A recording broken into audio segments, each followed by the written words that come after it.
Salut à tous et bienvenue dans cette vidéo. Aujourd'hui, le Oppo R7. Alors si vous vous rappelez ce que j'ai dit dans la vidéo sur le Oppo R5, ce téléphone-là est en fait la même chose que le Oppo R5 avec une prise jack pour brancher le casque, ce qu'il n'y avait pas dans le Oppo R5. Il y a aussi 3 Go de RAM au lieu de 2, bon ça fera une petite différence mais pas grand chose. Il y a aussi une batterie un petit peu meilleure, le téléphone est un peu plus compact mais un peu plus épais, c'est bizarre à dire comme ça mais en fait il a un écran un petit peu plus petit mais il gagne un petit peu en épaisseur, il a aussi une meilleure caméra a priori, sinon le reste est pratiquement identique. En tout cas il faudra voir ça dans la suite de la vidéo, on verra si ça se concrétise de cette manière là ou si au final il a quelque chose en plus ou en moins. Enfin bon voilà, bon bref, on verra les détails plus tard, c'est ce que je veux dire avec ce que je viens de dire. Donc, voici le téléphone, alors comme d'habitude, à l'intérieur d'une boîte en carton, et ensuite nous avons une vraie boîte, la boîte du téléphone. La boîte en carton est faite juste pour le transport, pour aider à ne pas taper dans tous les sens. Alors vous avez la taille de l'écran, 5 pouces au lieu de 5,2 pouces par rapport au Oppo R5, si on a envie.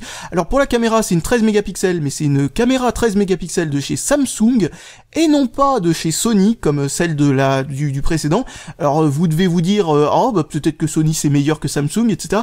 Mais a priori non, en ce moment Samsung fait un peu mieux que Sony sur les caméras, surtout qu'il s'agit d'une version de Samsung qui est un peu plus haut de gamme que la version de chez Sony qu'ils avaient pris pour le téléphone, donc pour l'autre téléphone, donc c'est pas mal. Alors la caméra frontale doit être géniale vu qu'il y a marqué 8 mégapixels, mais encore une fois, faut pas vraiment se fier aux mégapixels, c'est pas les mégapixels, ce n'est pas du tout une mesure de la qualité d'une photo, c'est juste la taille, la taille de la photo en gros. En nombre de pixels sur le nombre de pixels, bref voilà, pour la batterie c'est 2320 mAh, donc bon, pourquoi pas. Le poids, voilà, 147 grammes, bon, on s'en fiche un petit peu, c'est pas important tout ça, parce que a priori aucun téléphone n'est vraiment assez lourd pour que vous vous dites, oh putain. Alors sinon, ce téléphone-là est fait quasi intégralement en métal, c'est genre un pourcentage de métal au-dessus de 90%, c'est quand même assez impressionnant au niveau de, bon voilà, enfin en gros vous savez que c'est pas juste du métal pour la décoration, en somme c'est ce que ça veut dire. Alors comme vous le voyez, vous avez le cellophane par-dessus, donc voilà, on voit que c'est un téléphone qui a jamais été ouvert, ça c'est clair. Alors bon, il vient de la boutique officielle de Oppo, enfin quand je dis la boutique officielle de Oppo, c'est Oppo Style, parce que certaines marques ont plusieurs boutiques affiliées officielles. Donc hop, on enlève ça. Puis ensuite, on ouvre ça. Alors non, c'est pas au dos, c'est Oppo. Oh purée, c'est très fin malgré tout. C'est vraiment, enfin, en gros, il est un peu plus épais que l'autre, mais il passe en gros de un peu moins de 5 mm à un peu plus de 7 mm, il me semble. Donc ça reste très fin, quoi. Ensuite, nous avons quelques petites informations sur comment mettre une micro SD dedans, parce que ça aussi c'est un truc sympathique que l'on peut faire avec ce téléphone qu'on ne peut pas faire avec le précédent. Donc micro SD. La caméra dépasse, mais alors pratiquement pas. C'est un demi-millimètre d'épaisseur à rajouter. Ensuite nous avons un protège-écran permanent qui est posé dessus, mais c'est du Gorilla Glass 3, du vrai, c'est marqué sur le site officiel, même si je remettrai pas ma main coupée. Et il y a un protège-écran qui est déjà mis dessus, donc ça c'est pas mal. Et il y a un protège-écran pour le transport, bon ça c'est classique sur les trucs chinois, si vous regardez mes vidéos vous le savez. Donc port micro SD, nous avons 1, 2 et 2 et 2. A priori nous avons 2 microphones, donc ça c'est bien, c'est sympathique, c'est standard maintenant pratiquement, sauf sur les plus bas de gamme. La prise jack, comme je vous l'ai dit, est de retour, ça c'est une bonne chose. Et on va allumer le téléphone, parce que je pense que j'ai plus grand chose à dire de spécial à ce propos. Le design du téléphone est vraiment beau, franchement. Et le poids, c'est pas quelque chose qui est poids plume, c'est pas non plus lourd, mais voilà, on sent que le téléphone est assez massif pour pas glisser des doigts ou s'envoler au moindre coup de vent ou ce genre de truc. Donc hop, on attend que ça s'allume. Alors bon, c'est un écran AMOLED, comme pour le précédent. Alors je suis en train de paramétrer le téléphone avec les paramètres d'origine et vous voyez que on vous laisse le choix comme région de il y a pas la France dedans, donc autre comme d'habitude, mais il y a le français sans aucun problème et très bien traduit, c'est ce que j'ai remarqué avec le précédent téléphone. Bon allez, c'est parti pour mettre mon mot de passe Wi-Fi et je reviens après avoir tout paramétré. Tiens, alors le clavier par défaut est swipe comme la dernière fois, donc c'est pas mal pour ceux qui aiment ce clavier, qui coûte, je crois que c'est 50 centimes, un truc comme ça. Quelqu'un m'avait dit dans les commentaires qu'il était gratuit, mais non, je l'ai pas trouvé en gratuit, a priori. Il coûte environ dans les 50 centimes, on doit confondre avec SwiftKey qui est à peu près pareil. Moi c'est d'ailleurs le SwiftKey que j'utilise. Et voilà, j'ai fini de paramétrer ColorOS donc, et si vous ne connaissez pas ColorOS, eh bien c'est une surcouche d'Android que je trouve plutôt sympathique, hein. Elle est pas parfaite, mais en tout cas elle est bien arrangée. C'est une version un petit peu plus récente de ColorOS que la version qu'il y a dans le R5. Alors je sais pas trop ce que ça change, mais a priori, ça a l'air d'être à peu près la même chose. Hein. À ce que je vois d'ici, on a un gros reflet de mon pied de caméra. Qu'est-ce que je disais? Oui, a priori, de ce que je vois, c'est arrangé de la même façon. C'est pas mal parce que c'est bien arrangé. A priori, le multitâche est bizarrement... Ouais, voilà, il vous explique comment ça fonctionne, d'ailleurs, c'est sympathique. A priori, le multitâche est sur la touche menu plutôt que d'être sur la touche Home. C'est un appui long sur la touche menu, c'est amusant. Bon, eh bien, je vais tester ce téléphone plus longtemps et puis je vais revenir vers vous après pour vous dire ce que j'en pense après l'avoir utilisé à long terme. En tout cas, jusque-là, ce que je peux en dire, c'est que l'écran est nickel, hein. Comme d'habitude, il a un excellent rendu des couleurs. Pour un AMOLED, en tout cas, c'est vraiment bien parce qu'habituellement, l'AMOLED a tendance à avoir des couleurs un peu spéciales. Peu importe, en tout cas, l'écran est excellent, le tactile est excellent aussi. Maintenant, il n'y a plus qu'à voir s'il n'y a pas de petite surprise quelque part qui s'y cache à long terme. Et me revoilà après presque 2 semaines d'utilisation de ce téléphone, et ça confirme littéralement tout ce que je pensais à propos de cette machine. C'est-à-dire qu'en réalité, il s'agit d'un Oppo R5, avec des petites améliorations un peu partout, ce qui en fait un téléphone bien meilleur.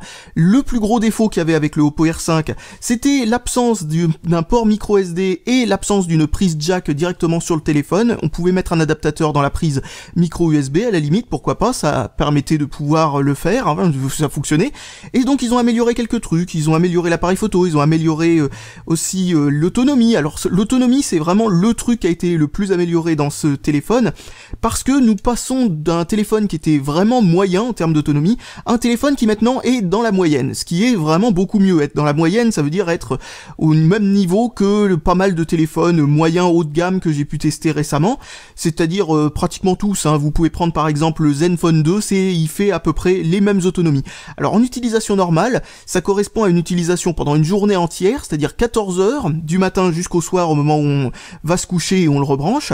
Nous pouvons l'utiliser pendant toute cette longueur de temps, pendant 5 heures, écran allumé. C'est mon test que je fais, parce que le test que je fais personnellement, il consiste à prendre une journée entière en contenant aussi les périodes de veille, contrairement à ce que fait certaines personnes, c'est-à-dire essayer de le décharger à partir d'une charge complète jusqu'à une charge complètement vide. Ça ferait beaucoup plus d'autonomie. Mais moi, je veux avoir dans cette mesure d'autonomie quelque chose qui soit un peu plus terre à terre, c'est-à-dire avoir une vraie journée entière de ce que ferait quelqu'un en utilisation. Donc en utilisation normale, ce que j'appelle une utilisation normale, c'est ce que je fais au quotidien, texte uniquement, c'est-à-dire juste en envoyant des SMS, en tapant du texte, en envoyant des emails, ce genre de trucs. C'est-à-dire que des trucs qui concernent le texte. On a environ 6 heures d'autonomie avec ce téléphone.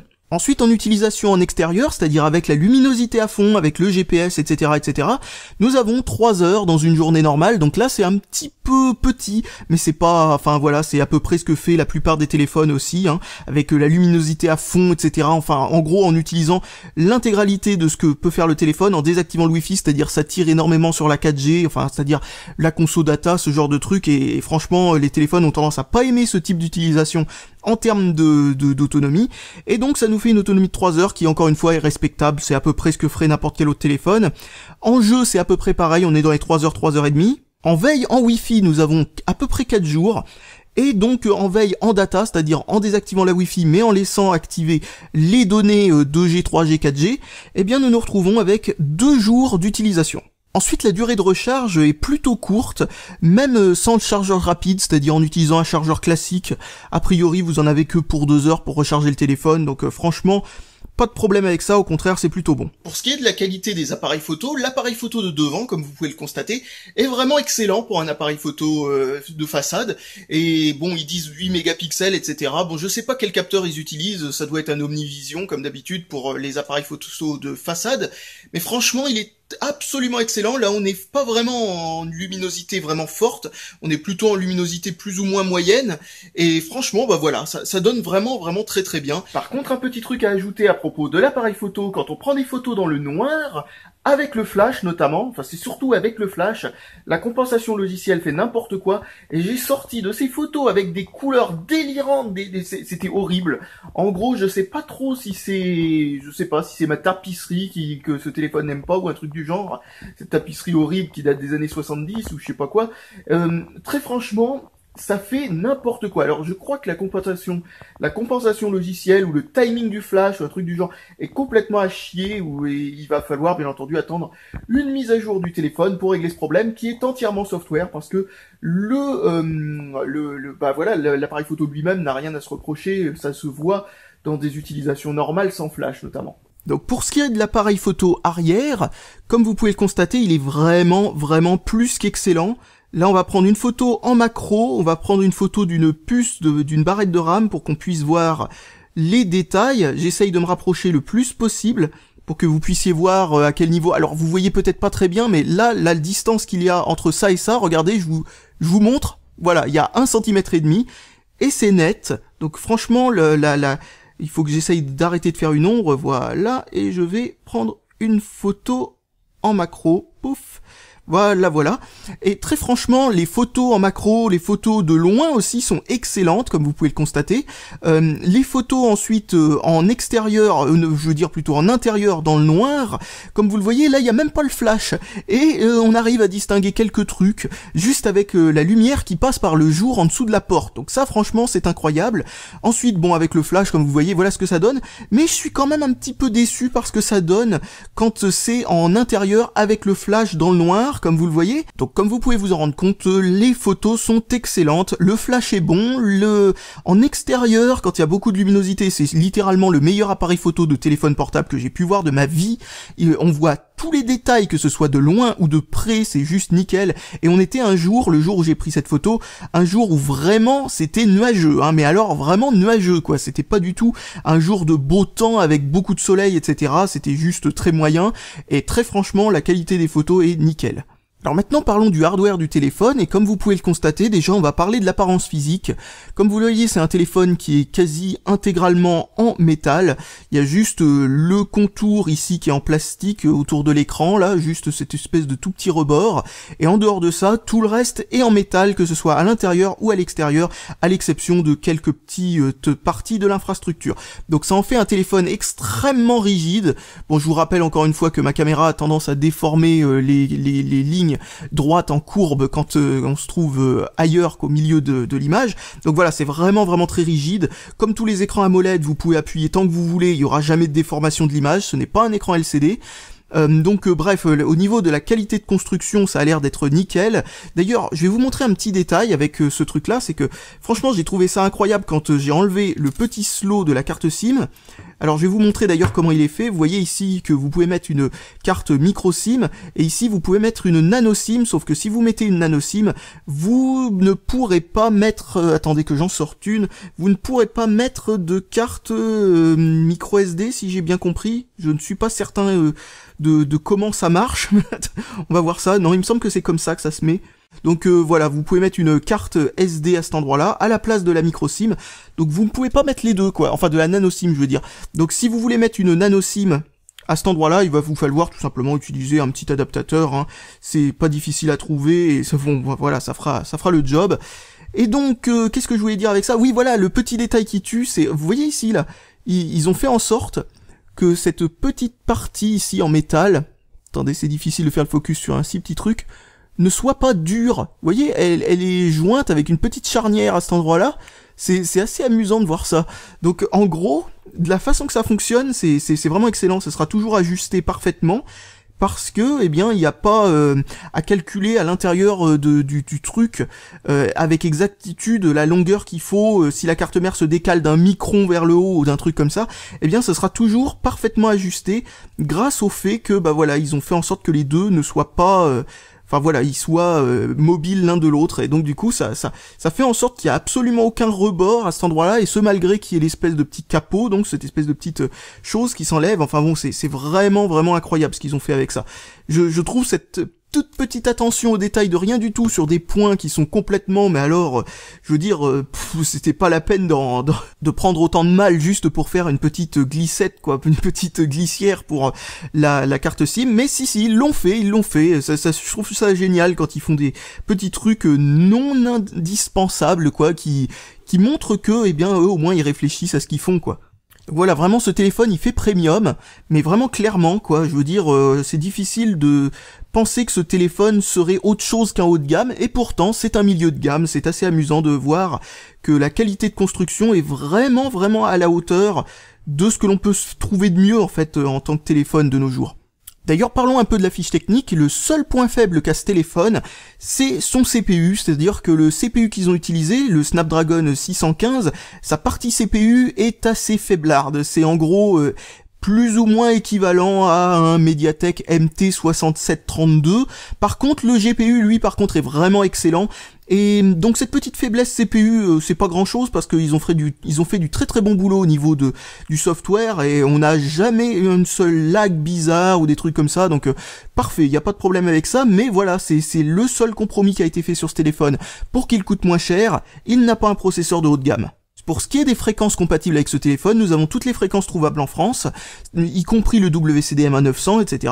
Mais vous n'avez pas le LTE 800, alors du coup, si vous êtes chez Orange ou chez SFR, la 4G risque d'avoir une couverture qui soit incomplète, même si elle est de toute façon incomplète quoi qu'il arrive, mais je veux dire, même à terme, quand la couverture sera complète, quand ils auront fini de développer leur réseau 4G, eh bien, il restera sûrement des petites zones d'ombre, c'est-à-dire les endroits où ils ont utilisé des antennes LTE 800 plutôt que d'utiliser des antennes LTE 2600. Alors parlons maintenant de l'écran. Alors l'écran il est vraiment juste excellent, hein. C'est un AMOLED avec une très bonne colorimétrie, en luminosité maximum dans on va dire en extérieur, ce genre de truc, les pires conditions possibles. On arrive quand même à y voir avec la luminosité maximale, ce qui n'est pas ce que l'on peut dire de tous les téléphones que j'ai pu voir de ma vie, même encore des trucs récents. Il peut y en avoir quelques-uns qui sortent avec une luminosité maximale un petit peu inférieure à ce que l'on voudrait. Dans le noir, alors là c'est nickel hein, aussi, ça va pas vous agresser les yeux, etc. parce que justement c'est de l'AMOLED et donc quand le noir s'est éteint, enfin quand une partie donc est noire, c'est éteint, c'est complètement éteint, il n'y a aucune lumière qui sort de chacun des pixels noirs. C'est plutôt pas mal et c'est pas mal aussi en termes d'économie d'énergie parce que chaque pixel noir affiché à l'écran est un pixel économisé sur la consommation de l'écran. Par contre, petit bémol sur l'ajustement automatique de la luminosité, car bizarrement, où elle est un petit peu, par exemple, l'écran est un peu trop agressif dans le noir, mais il sera bien dans le plein jour, ou au contraire, c'est parce que c'est ajustable, vous voyez, vous mettez en luminosité automatique ici, et vous pouvez ajuster la compensation automatique de la luminosité, si vous voulez que ce soit compensé un peu plus vers le haut ou un peu plus vers le bas. Et donc, si vous mettez en luminosité automatique, ou ce sera pas assez sombre dans le noir, ou ce sera pas assez lumineux dans le jour, vous arriverez jamais à trouver un juste milieu et c'est un peu dommage. Bon après c'est pas non plus un gros problème hein. Au niveau du tactile, bon bah c'est un tactile aussi précis que n'importe quel téléphone haut de gamme, hein. Il y a absolument aucun compromis qui a été fait là-dessus. On peut taper à la vitesse la plus rapide humainement possible et logiquement ça suit sans aucun souci. Pour ce qui est de l'accéléromètre et du gyroscope, pas de problème, les deux sont présents et sont tout à fait convenables, tout à fait précis. Ensuite, l'aide de notification, alors oui, il y en a une, et elle a une particularité assez amusante, c'est qu'à chaque fois qu'on allume l'écran, elle arrête de clignoter. Et ça, c'est vraiment énorme, je sais pas comment ça se fait qu'il y a si peu de développeurs de ROM qui ont pensé à faire ce truc-là, parce que c'est une très bonne idée, c'est vraiment une excellente idée. Il suffit de se dire, bah voilà, vous avez une notification, vous éteignez l'écran, là ça clignote. Vous allumez l'écran, vous pouvez le voir que vous avez une notification sur le haut de l'écran, la barre de notification est là pour ça. Alors du coup, ça sert à rien que ça continue à clignoter en pleine figure, etc. Et ben eux, ils ont pensé à ça, et donc, eh bien ça ne clignote plus quand vous quand vous allumez l'écran. Donc il y a aussi une fonction assez sympathique. Donc ça s'active, c'est pas activé par défaut, mais vous pouvez en double-cliquant sur Home faire en sorte que l'écran s'allume, mais vous pouvez aussi double-cliquer sur le bouton Home pour que ça s'éteigne. Vous avez aussi différentes fonctions, genre le double-clic sur l'écran pour que ça s'allume, ce genre de truc. Vous avez genre forme et mouvement, voilà, c'est là-dedans, et vous avez forme écran éteint, geste écran allumé, ce genre de truc. Vous avez plein de petits quelque chose que vous pouvez régler. Alors geste écran allumé, c'est des trucs sympathiques du style, vous pouvez utiliser 2 doigts comme ça pour monter et baisser le volume, vous voyez, c'est amusant. Vous avez aussi, je crois que 3 doigts pour pour prendre une capture d'écran, ce genre de truc, enfin bref, vous en avez plein dedans et ça vous explique parfaitement bien, il y a un petit tutoriel pour vous expliquer comment ça marche, c'est nickel de la façon que ça a été fait. Bon, maintenant, la qualité en appel, au niveau du haut-parleur, au niveau du micro, au niveau de tout ce bazar, c'est parfait, il n'y a aucun problème à signaler. Par contre, la qualité en mode haut-parleur, c'est-à-dire en appel en mode haut-parleur, le micro a tendance à être un tout petit peu trop faible. Oh, c'est pas grand-chose non plus, mais voilà, le micro a l'air de se régler automatiquement, bizarrement un peu trop faible. Dans Skype ou ce genre de truc, il est mieux d'utiliser donc un kit main libre plutôt que de parler à son téléphone directement avec juste un casque et en utilisant le micro qui serait incorporé au téléphone, comme je le fais parfois. Là non, ça marche pas super. Ça sera peut-être réglé par une mise à jour software, je suppose, parce que bon, je pense que c'est juste une histoire d'ajustement automatique du volume qui est un peu bizarre. Sinon, au niveau du haut-parleur, le vrai haut-parleur, le haut-parleur à l'arrière ici, donc son placement c'est à l'arrière, contrairement au Oppo R5 qui lui l'avait à l'avant, c'était pas mal de l'avoir à l'avant. D'ailleurs, c'était le même haut-parleur pour les appels et pour ça, c'était une idée amusante et qui fonctionnait bien d'ailleurs. Donc là nous en avons un à l'arrière et vous avez ce petit picot à cet endroit là qui permet tout simplement de faire en sorte qu'il soit pas trop près d'une surface plane, lisse et dure, et donc quand vous le posez comme ça l'étouffe pas du tout, ou alors vraiment à peine, et il est assez difficile à étouffer ce haut-parleur. Il y a vraiment même en foutant son doigt dessus comme ça, vous aurez toujours un volume tout à fait convenable et une qualité du son, le respect du son est à peu près convenable. D'ailleurs, la fidélité, que ce soit étouffé ou non, est tout à fait convenable, comme je vous l'ai dit. La puissance au maximum est très bonne, même si, contrairement au Oppo R5 qui lui avait son haut-parleur en façade, eh bien, on avait quand même plus de volume qui nous arrivait. Là, vu que c'est à l'arrière, il faut que ça rebondisse par-ci, par-là, etc. Donc, le volume maximal est quand même un petit peu moins bon, même si ça reste tout à fait convenable. Pour ce qui est des antennes, alors l'antenne Wi-Fi est très très bonne, l'antenne GSM, c'est-à-dire GSM 2G, 3G, 4G, est aussi excellente, pas de problème. Pour ce qui est aussi du GPS et de la boussole, alors la boussole est fonctionnelle, aucun souci, elle fonctionne bien. Pour ce qui est du GPS, c'est un bon GPS très précis, pas de souci. Pour l'OTG par contre, c'est-à-dire brancher une clé USB avec un petit câble fait exprès, ce genre de truc, j'ai pas réussi à le faire fonctionner, donc je ne sais pas si c'est parce que le téléphone ne le gère pas, ou si c'est parce que mon câble OTG n'est pas fait pour, il a quelques soucis, ou il faut une norme de câble OTG différente pour ce téléphone. En tout cas, j'ai pas réussi à le faire fonctionner. Alors maintenant pour ce qui est du software, donc on va faire un petit point sur la surcouche, donc je vous en ai déjà parlé assez longuement dans la vidéo sur le Oppo R5, donc si vous voulez plus de détails, vu que je ne compte pas redire trop de trucs à propos de cette surcouche dans cette vidéo, eh bien regardez l'autre vidéo, donc je parlerai pas forcément des thèmes, ce genre de trucs, parce que j'en ai déjà parlé. Donc quelques trucs dont je n'ai pas parlé par contre, c'est le centre de sécurité par exemple. Donc le centre de sécurité est vachement pratique parce que nous avons un truc pour vider la mémoire vive, bon c'est pas très utile, surveiller les données c'est pour savoir, ça se règle, vous avez 300 MO par défaut parce que bon voilà, mais vous pouvez donc le régler pour faire en sorte de mettre votre type de forfait. Donc si votre forfait c'est 20 gigaoctets, et ben ça fait beaucoup. Donc voilà, pouf, c'est réglé pour mon forfait. Tac tac tac, et donc vous avez la quantité restante, etc. Bon pourquoi pas, mais c'est pas ce que je voulais vous montrer. Ce que je voulais vous montrer, c'est que dans le centre de sécurité, vous avez par exemple l'autorisation de confidentialité, vous pouvez mettre des trucs genre crypter les applications, etc. etc. Pourquoi pas. Vous avez l'économie d'énergie, je sais pas ce que ça fait là exactement, mais pourquoi pas aussi. Vous avez le mode invité, bon ça parle de soi, et vous avez aussi un truc pour bloquer des contacts par contre.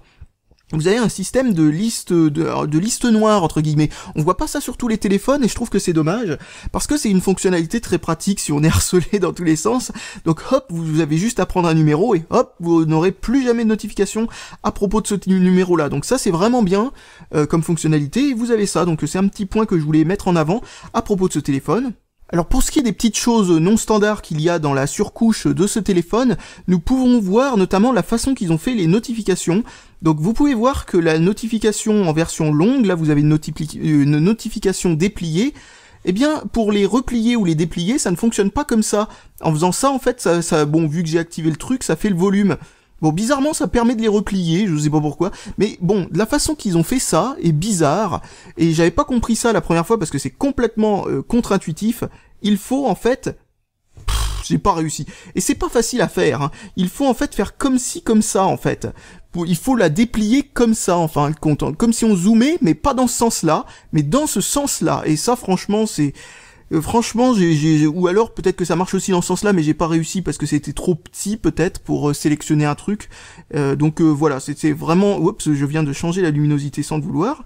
Donc bref, c'était un petit peu contre-intuitif et je n'avais pas vu ça quand j'avais testé le Oppo R5. Et comme vous le voyez, donc ça existe. On peut déplier les notifications longues, mais alors franchement... Sinon, le reste des trucs non standards qu'il y a dans la surcouche vont littéralement d'eux-mêmes. Genre par exemple ce truc là, le truc pour avoir les différents, comment on peut appeler ça là, le Quick Settings et compagnie, ils ont juste fait en sorte que ce soit un panneau qui se déplie comme ça. Bon, pourquoi pas, c'est pas une mauvaise chose. On peut pas par contre défiler comme ça après. Mais bon, on s'en fiche, c'est qu'un détail. Et pour ce qui est des paramètres, je vous en avais déjà parlé dans la vidéo du Oppo R5, mais franchement, les paramètres sont extrêmement bien organisés par rapport à tout ce que j'ai pu voir. Cette idée de mettre les catégories les plus importantes en onglet et toutes les autres catégories en liste, je trouve que c'est une idée extraordinaire. Je sais pas pourquoi personne n'y avait pensé avant, mais c'est une excellente idée. Pour ce qui est de la consommation RAM, eh bien on se trouve au niveau des meilleurs téléphones en termes de... C'est pratiquement comme Android stock en fait. Vous voyez que vous avez 2 Go de RAM de libre sur les 3 Go de RAM disponibles. Bon, 2 Go de RAM de libre avec 1 Go de RAM utilisé, certes, mais si vous faites un reboot, vous pouvez remarquer que en fin de compte ça consomme moins que 1 Go de RAM. C'est juste que il y a certains trucs en arrière-plan d'Android qui se purgent seulement si on arrive à saturer la RAM à fond, et c'est impossible de les purger en arrière-plan comme ça. Enfin bon, c'est des optimisations qui ont été faites pour qu'Android soit un peu plus rapide. Ensuite, au niveau des programmes qui sont préinstallés dans le téléphone, il n'y a presque rien. Il y a juste en fait les logiciels Google, quoi, les services Google d'origine, genre Google, je sais pas, Google Play Jeux, ce genre de trucs. Et vous pouvez tous les désactiver sans aucun souci. Et le dernier truc aussi qui est installé dedans, c'est Kingsoft Office. Donc je sais plus où je l'ai caché celui-là. Enfin en gros c'est un truc pour lire les fichiers et peut-être aussi pour les éditer, pour lire les fichiers PDF, texte et compagnie. Est-ce qu'on peut les éditer aussi en plus de... Bon, je vais cliquer là-dessus, on sait pas. Alors, est-ce qu'on peut éditer? Oui, a priori on peut éditer, même si je comprends pas trop bien comment ça marche. Ah oui, il y avait le bouton modifier en haut, je l'avais pas vu, je m'attendais à ce que ce soit dans un sous-menu. Enfin bref, donc une suite bureautique basique dedans qui est sympatoche, qui permet de pouvoir, comme ça, si on est sur le trajet, quelqu'un t'a envoyé en pièce jointe un document PDF ou un truc de genre, et ben pas besoin de télécharger un truc sur le Google Play Store, on a déjà ce qu'il faut pour le lire, c'est une bonne chose. Alors maintenant pour ce qui est du suivi logiciel, alors le suivi logiciel chez Oppo a tendance à être très lent pour ce qui est de passer d'une version à l'autre d'un même, d'Android quoi, mais s'il s'agit de rester sur la même version et de corriger des bugs, alors là ils sont particulièrement réactifs, ils envoient des tonnes de mises à jour bien comme il faut à chaque fois qu'il y a un bug qui est rapporté, ce genre de truc.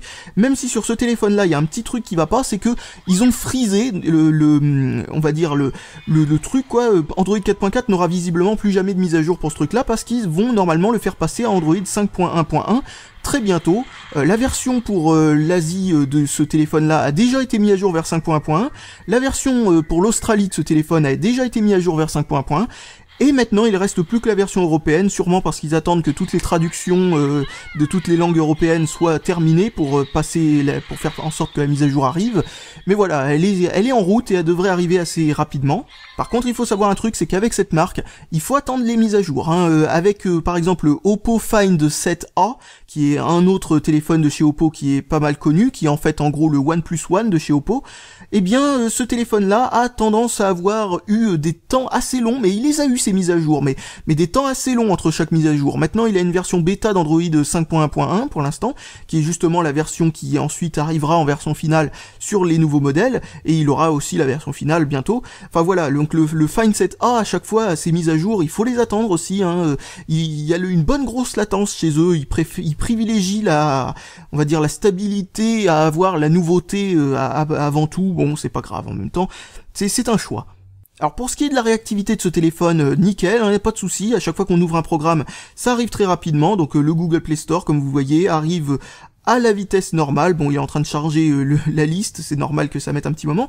Pour ce qui est de la fluidité, alors les grosses applications peuvent avoir un tout petit peu de saccades par-ci par-là. Bon, pas des grosses saccades, comme vous le voyez, c'est pas grand-chose, c'est plutôt fluide pour un téléphone qui est un petit peu on va dire, qui a des spécifications un petit peu en dessous de la moyenne au niveau du CPU.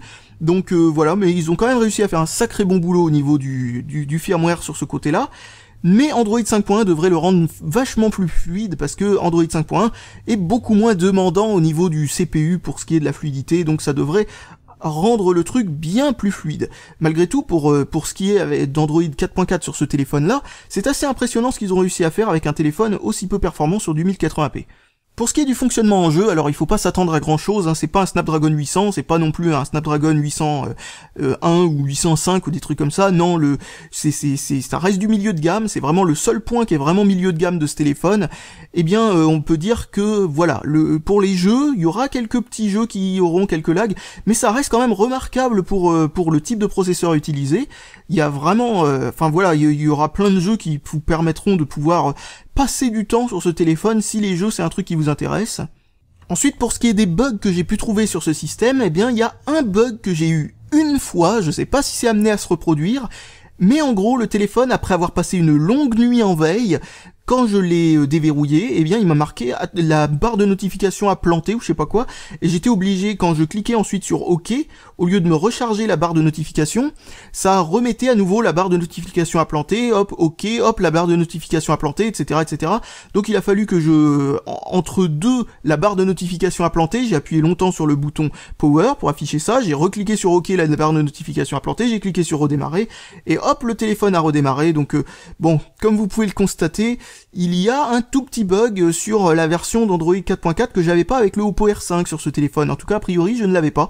Donc bref, ça s'est amené à mon avis à disparaître avec la prochaine mise à jour, et je ne l'ai pas revu depuis, donc c'est pas quelque chose de très fréquent, et c'est pas non plus quelque chose de très impactant, parce qu'il suffit de redémarrer, et en même pas une minute, moins que ça, bien moins que ça, eh bien le téléphone a fini par régler son problème tout seul, donc bref.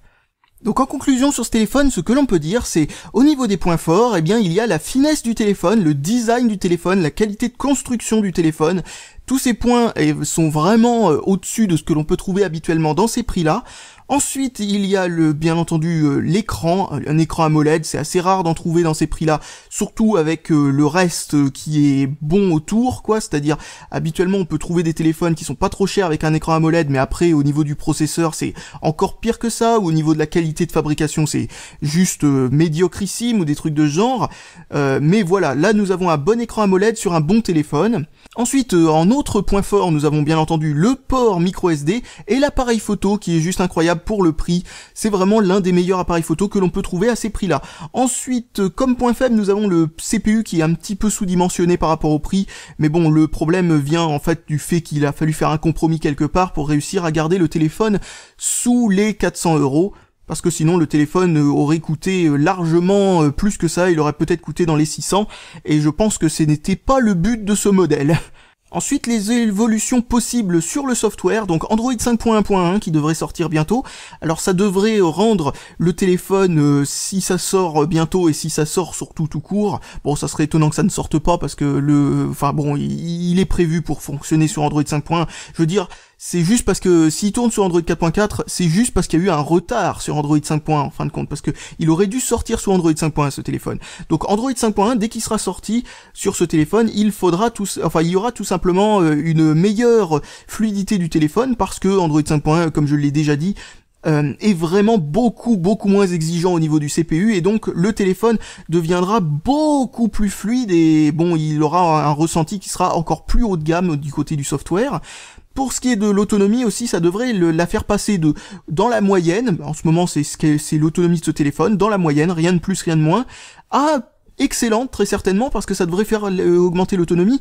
De ce que j'ai vu par rapport à d'autres téléphones qui ont aussi fait ce saut de 4.4 à 5.1, ça devrait faire passer l'autonomie à peu près 6 heures au lieu de 5 heures, ce qui le rend largement au-dessus de la moyenne là du coup. Donc on verra ce que ça vaut avec Android 5.1, mais c'est en tout cas les évolutions possibles. Donc maintenant, qu'est-ce que l'on peut trouver comme téléphone dans le même ordre de prix? Alors on peut trouver le Asus Zenfone 2, mais le Asus Zenfone 2 a certes une caméra qui est aussi bonne que celui-là, elle est vraiment dans le même genre de niveau, mais c'est un téléphone qui est très épais à côté, un téléphone qui est beaucoup moins compact. Au lieu d'avoir un écran 5 pouces, il a un écran 5,5 pouces, ça fait vraiment beaucoup plus gros. Il a aussi une caméra de façade qui, à mon avis, est un peu moins bonne. Il a aussi, bien entendu, la qualité de fabrication, c'est pas exactement la même, il est bien fabriqué le Zenfone Zenfone 2, mais c'est pas un téléphone qui est fait quasi intégralement en métal, et c'est pas un téléphone non plus qui a ce fameux écran impossible d'appuyer dessus et de faire une déformation, etc. Le Zenfone 2 est un tout petit peu souple au niveau de l'écran, même si c'est pas l'un des téléphones les plus fragiles de ce côté-là, loin de là. Mais malgré tout, voilà, c'est pas un téléphone... Au niveau de l'autonomie, le Zenfone 2 a la même autonomie. Au niveau des performances, le Zenfone 2 est un petit peu plus performant. Donc voilà à peu près comment vous situez ce truc-là. Donc bref, c'est ce que l'on peut dire à propos de ce téléphone. Un très bon rapport qualité-prix, j'ai envie de vous dire. Quand on le compare avec d'autres téléphones qui sont dans le même prix, ce que l'on peut voir, c'est que même si les autres téléphones peuvent avoir leurs arguments vis-à-vis de ce téléphone, on reconnaît un bon téléphone dans le genre où il a lui-même toujours des arguments pour lui, même si on le compare avec les autres, c'est-à-dire qu'en fin de compte, à prix égal, ce téléphone-là, il est certes moins performant qu'un Zenfone 2, mais voilà, il a ses petits avantages par-ci par-là. Il a une caméra encore un peu meilleure, et il est plus compact, il est plus fin, il est différent, il attirera très certainement un autre type de public. Donc en conclusion de la conclusion, ce que je peux dire, c'est que c'est un téléphone que je recommande grandement à qui veut un téléphone fin et compact, et qui voudrait à la fois un bon appareil photo, pas faire de compromis sur la qualité, pas faire de compromis sur l'écran. La qualité de l'écran est juste incroyable sur ce téléphone. Il y a juste un tout petit léger défaut au niveau de l'ajustement automatique de la luminosité par rapport à d'autres téléphones qui font mieux ce point-là, même si ça doit pas gêner tout le monde, c'est juste que moi j'ai vu une différence. C'est pas une grosse différence non plus, enfin voilà.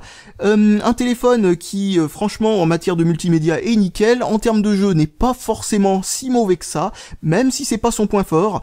Donc très franchement, j'ai rien de spécial à ajouter à propos de ce téléphone, et je vous dis salut à tous, et à la prochaine!